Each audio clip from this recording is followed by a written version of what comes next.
Olá pessoal, dando continuidade ao estudo do direito das sucessões, ainda dentro do campo da sucessão em geral, o assunto desta aula será vocação hereditária, ok? Vamos lá. A vocação hereditária começa a ser tratada no Código Civil no artigo 1798, que diz o seguinte: legitimam-se a suceder as pessoas nascidas ou já concebidas no momento da abertura da sucessão. Esse artigo está se referindo tanto à sucessão legítima quanto à sucessão testamentária, certo? Essa legitimação para suceder ou capacidade para suceder, né, ela nada mais é do que, de uma maneira bem simples, né, aquela aptidão da pessoa para receber os bens deixados pelo falecido, pelo decujus, né? Diz esse artigo 1798 que essa aptidão tem as pessoas nascidas ou já concebidas no momento da abertura da sucessão. Vocês já sabem que a sucessão se abre com o falecimento, com a morte, né? Então, quem tem essa legitimação para suceder? Quem tem essa capacidade para suceder? Ou, em outras palavras, né? Quem tem essa aptidão para receber os bens deixados pelo falecido? Regra geral, 1798, as pessoas nascidas ou já concebidas. Observem que está se referindo aí ao nascituro, né? Lembrem que o artigo 2º do Código Civil Brasileiro, ele diz que a personalidade civil da pessoa começa com o nascimento com vida, né? Mas na parte final ressalta: a lei põe a salvo desde a concepção os direitos do nascituro. Então, dentre esses direitos do nascituro está justamente o de receber herança. É claro que o nascituro, ele tem um direito, neste caso, condicional, né? Por quê? Para que ele receba, é necessário acontecer um evento futuro, que é o seu nascimento com vida, né? Porque somente aí é que ele realmente se tornará uma pessoa natural, adquirirá personalidade civil, certo? Observem, então, que esse artigo 1798 traz uma regra geral, que é válida tanto para a sucessão legítima quanto para a sucessão testamentária, né? Mas observem o artigo seguinte, o 1799. Ele amplia o rol daquelas pessoas legitimadas a suceder. Então, diz lá, na sucessão testamentária, podem ainda ser chamados a suceder. Então, vejam bem, o artigo 1799 amplia o rol, mas essa ampliação só pode ocorrer através do testamento, certo? Enquanto na sucessão legítima, as pessoas naturais, né, parentes, cônjuge, companheiro, etc., participam da sucessão, né, na testamentária, são aquelas designadas pelo testador. E aí, observem pelos incisos, que podem ser tanto pessoas naturais, pessoas físicas, quanto pessoas jurídicas, né? Então, esse artigo 1799 diz que, em se tratando de testamento, também é possível ser chamado a suceder. Olha o inciso 1. Os filhos ainda não concebidos de pessoas indicadas pelo testador, desde que vivas estas ao abrir-se a sucessão. Então, observem que os filhos de pessoas indicadas pelo testador, desde que essas pessoas indicadas ainda estejam vivas no momento da abertura da sucessão, né? Caso elas venham a conceber, evidentemente, né, essas pessoas, os filhos delas podem ser chamados à sucessão testamentária, podem ser contemplados através do testamento. Então, imaginem que eu faça um testamento e deixe lá, coloque em meu testamento uma cláusula assim: eu deixo uma casa da rua tal, número tal, né, para o filho de Maria. né? Acontece que a Maria não tem filho, não está grávida, né? Ou seja, não há prole dela, né? Estamos falando aí de uma prole eventual, ela sequer há concepção, né? Não estamos falando de uma pessoa nascida e nem mesmo concebida, não há nem nascituro, né? Então, o que esse artigo permite é que eu deixe um bem, que eu contemple num testamento, tem que ser testamento, sucessão testamentária, que eu contemple num testamento alguém que ainda nem existe, que nem mesmo foi concebido, né? Então eu deixo uma casa para o filho de Maria. Maria nem está grávida e a gente nem sabe se ela terá um filho, né? Continuando nesse inciso 1, de pessoas indicadas pelo testador, é a Maria, então o filho de Maria, o eventual filho, a prole eventual de Maria, né? Desde que vivas estas ao abrir-se a sucessão. A Maria tem que estar viva quando eu falecer. Então eu deixo uma casa para o filho de Maria. Maria nem está grávida, nem não há nascituro, não há nada, né? O filho, o eventual filho dela, pode receber esse bem que eu estou deixando em testamento, desde que a Maria esteja viva quando eu falecer, ou seja, quando a sucessão se abrir, né? Essas pessoas, além das pessoas naturais, perdão, também é possível as pessoas jurídicas, né? Então, no inciso 2, menciona de uma maneira bem ampla pessoas jurídicas. É evidente que elas precisam ter a existência, né? Existência legal no momento da abertura da sucessão, né? Em outras palavras, precisam ter personalidade jurídica adquirida de conformidade com a lei, né? Só que o inciso 3 diz as pessoas jurídicas cuja organização for determinada pelo testador sob a forma de fundação. Vocês já estudaram ao analisar a parte geral do Código Civil, né, que a fundação pode ser criada através da dotação de bens livres por escritura pública ou testamento, né? Então, olha aí, na sucessão testamentária é possível criar uma fundação, né? Esse inciso 3 se refere justamente a uma fundação que ainda não existe no momento da abertura da sucessão, mas que a sua criação foi determinada pelo testador, né, quando destinou bens específicos para isso, certo? Então, é perfeitamente possível realizar inserir no seu testamento a criação de uma fundação e destinar bens para ela, ok? Esse inciso primeiro merece uma atenção especial, porque pode causar estranheza a possibilidade de eu de eu contemplar num testamento alguém que ainda não existe, e não sabemos se irá existir, que nem concebido foi, né? Então, esse inciso primeiro ele tem desdobramentos, né, que merecem ser analisados. Vejam o que diz o artigo 1800 do Código Civil.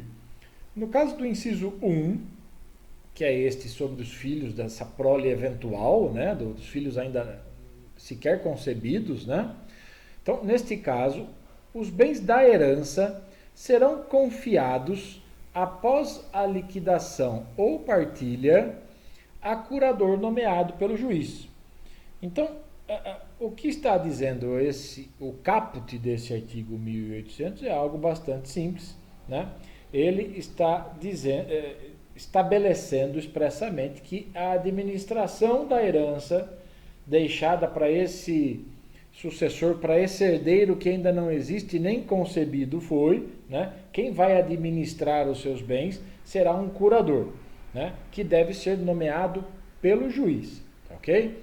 O parágrafo 1º já vem dizendo que, salvo disposição testamentária em contrário, então o testador pode estabelecer de outra maneira, certo? A curatela caberá à pessoa cujo filho o testador esperava ter por herdeiro, e sucessivamente as pessoas indicadas no artigo 1775, né? Então, tem uma ordem aí a ser estabelecida. Se o testador já designou quem deve cuidar, né, então é isso que deve ser respeitado. Se o testador já inseriu isso no testamento. Caso contrário, vai obedecer a ordem do parágrafo 1º. Né? E a primeira pessoa que tem, segundo esse parágrafo 1º, que deve ser nomeada curadora, né, é justamente a pessoa cujo filho o testador esperava ter por herdeiro. Né? Então, lembra que eu, no exemplo dado, deixei em testamento um bem para o filho de Maria. E Maria nem estava grávida, nem sabia se iria ficar grávida. Então não havia nascituro, não havia ninguém concebido ainda. Né? É uma prole eventual. Você não sabe se vai existir essa pessoa. Então eu deixei uma casa em testamento, tem que ser sucessão testamentária, repito, para o filho de Maria. A primeira pessoa da fila, segundo o parágrafo 1º, para ser nomeada curadora é a própria Maria. Né? Como está dito lá, a curatela caberá à pessoa cujo filho o testador esperava ter por herdeiro. Então a primeira pessoa da fila é a Maria. E aí, sucessivamente, as outras pessoas indicadas no artigo 1775 do Código Civil. Tá? Diz o parágrafo 2º o seguinte: os poderes, deveres e responsabilidades do curador, assim nomeado, regem-se pelas disposições concernentes à curatela dos incapazes no que couber. Né? Então, são os deveres, por exemplo, de administrar os bens com boa fé, com cuidado, com zelo, como se dele fossem. Né? Se o juiz exigir, também tem aí o dever de prestar caução, de prestar uma garantia. Né? Deve receber as rendas desses bens. Imagine que sejam casas e elas estejam alugadas. Né? Então, os frutos desses bens também devem ser recebidos pelo curador e deve ser administrado e cuidado, protegido por ele. Né? O dever de prestar contas e assim por diante. Né? Enfim, todas aquelas disposições referentes à curatela.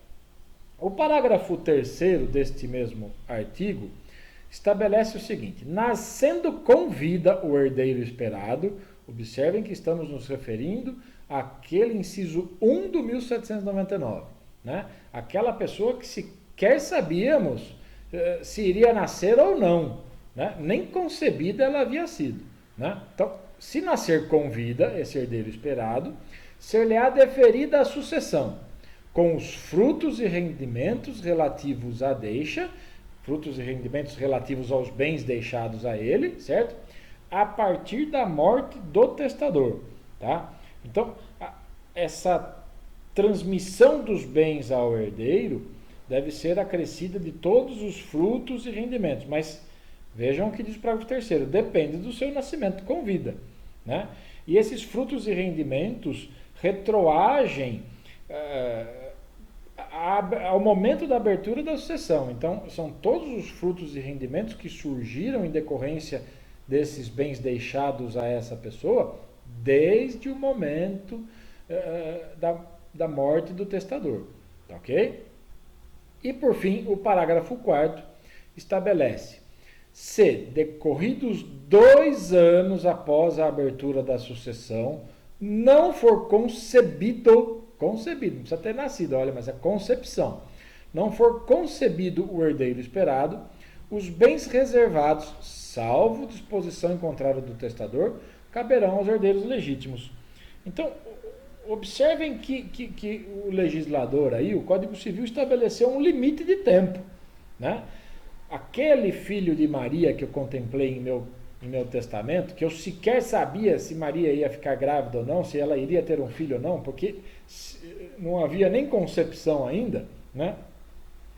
Aquele filho de Maria deve ser concebido, né, para que se aplique essa disposição testamentária num prazo de até 2 anos. Esse é o limite temporal que o legislador fixou, né, para que surja o herdeiro esperado.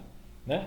Esse prazo de 2 anos, observem, repito, né, ele diz respeito à concepção do herdeiro. Né? Olha lá, se decorridos 2 anos após a abertura da sucessão não for concebido o herdeiro esperado. Então, eles não precisa nascer dentro de 2 anos, mas precisa pelo menos existir a concepção, né? O herdeiro esperado deve ser concebido dentro do prazo de 2 anos. Se isso acontecer, né, aquele bem que eu deixei para ele, ou os bens, enfim, o que eu dispus em favor dele no testamento vai prevalecer, certo?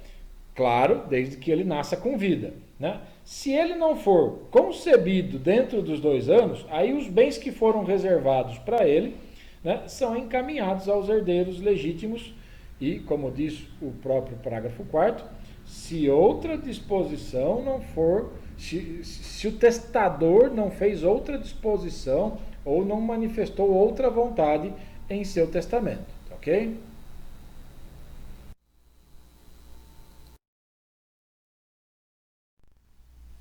No artigo 1801, o Código Civil trata da incapacidade testamentária. Incapacidade testamentária passiva, né? E por que isso? Porque ele apresenta um rol de pessoas, né, que por algumas razões especiais não podem receber através de testamento. Ou seja, elas têm incapacidade relativa. Então, diz o 1801, não podem ser nomeados herdeiros nem legatários, né? Através de testamento, estamos falando aí, né? Esse artigo se refere à sucessão testamentária. Então, não podem ser nomeados herdeiros nem legatários. No inciso 1, a pessoa que, a rogo, escreveu o testamento, nem o seu cônjuge ou companheiro ou seus ascendentes e irmãos. Qual é a razão dessa proibição, né? Essas pessoas poderiam, digamos, abusar da confiança que foi depositada nelas, né? E tentar se beneficiar no testamento, né? Ou tentar beneficiar um parente próximo, certo? Então, daí vem o legislador e impede que eles sejam nomeados. Atribui a eles uma incapacidade testamentária passiva, tá? No inciso 2,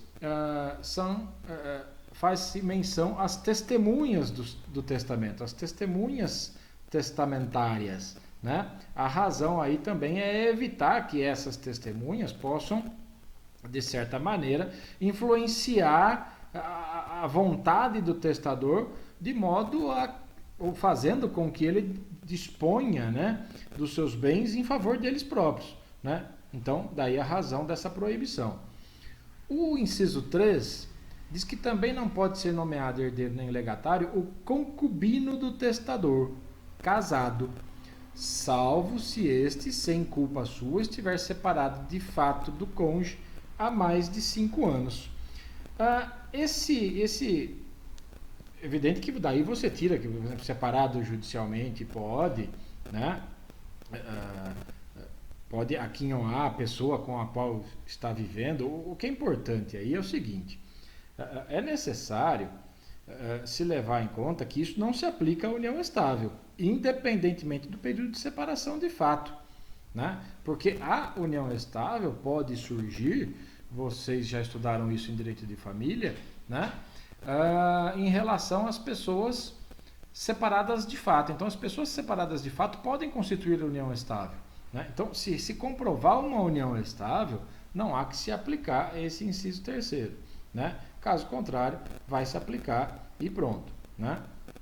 O inciso 4 fala que não pode também ser nomeado herdeiro legatário o tabelião, civil ou militar, ou comandante ou escrivão, perante quem se fizer o testamento, né? Ou aquele que o fizer ou aprovar o testamento, né?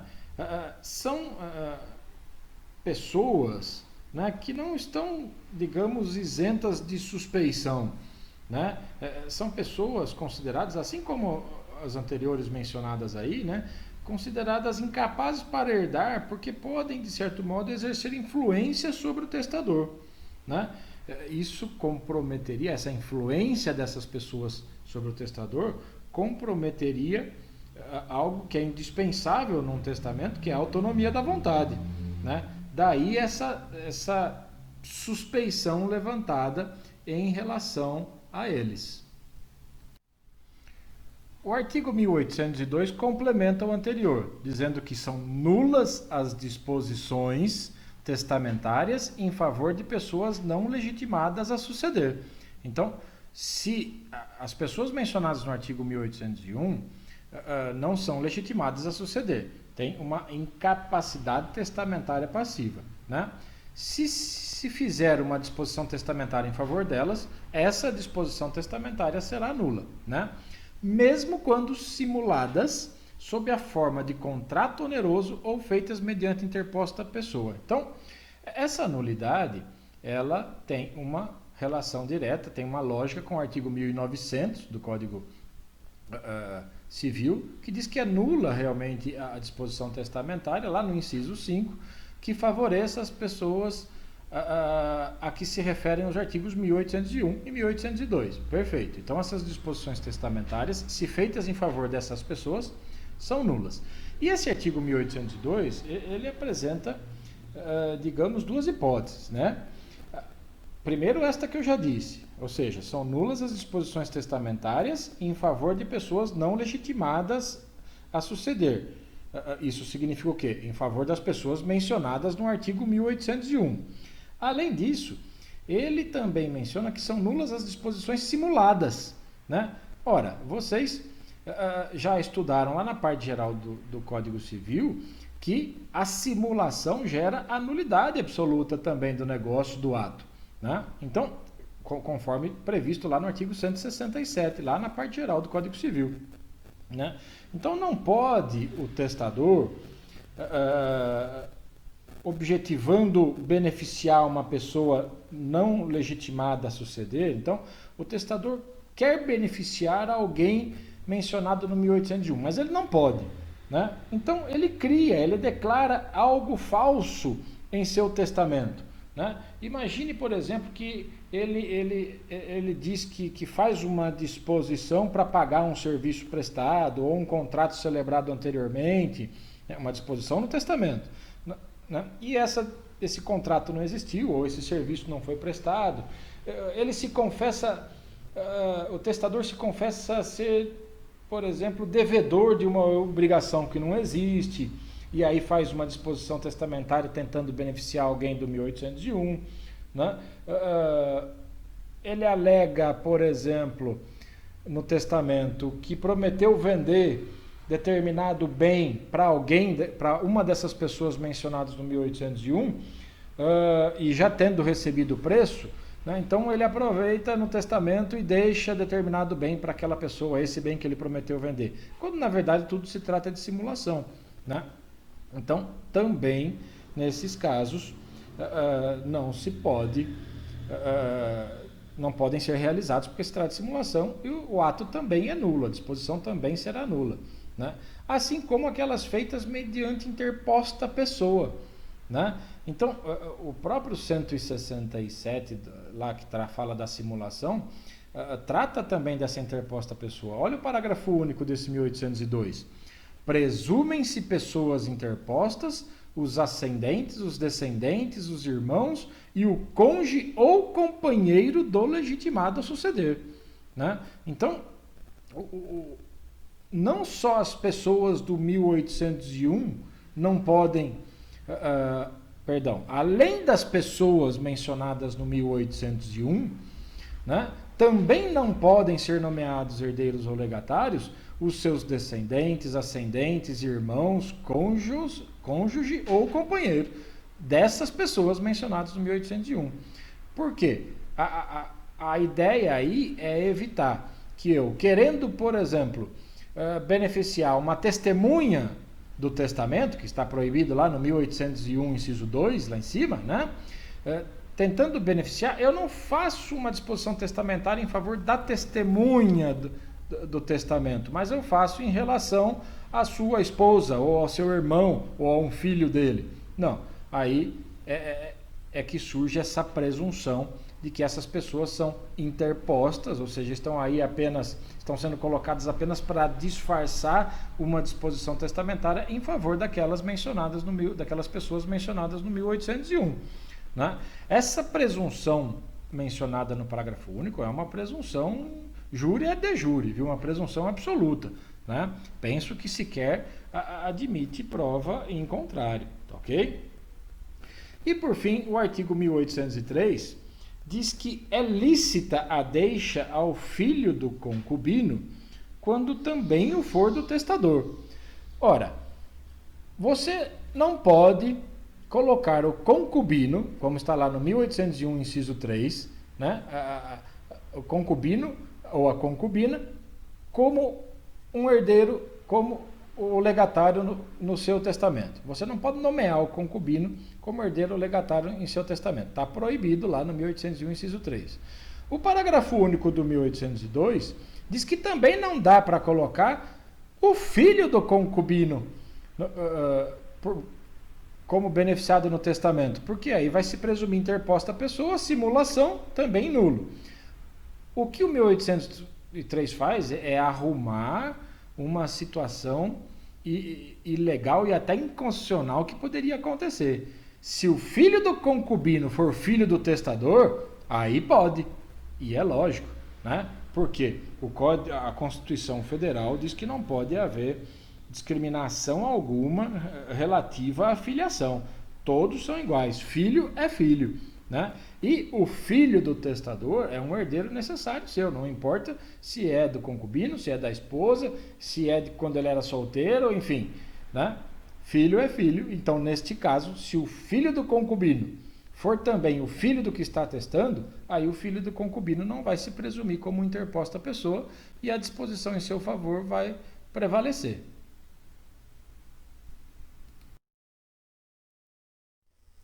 É isso, pessoal. Grande abraço em todos e todas e até a próxima aula.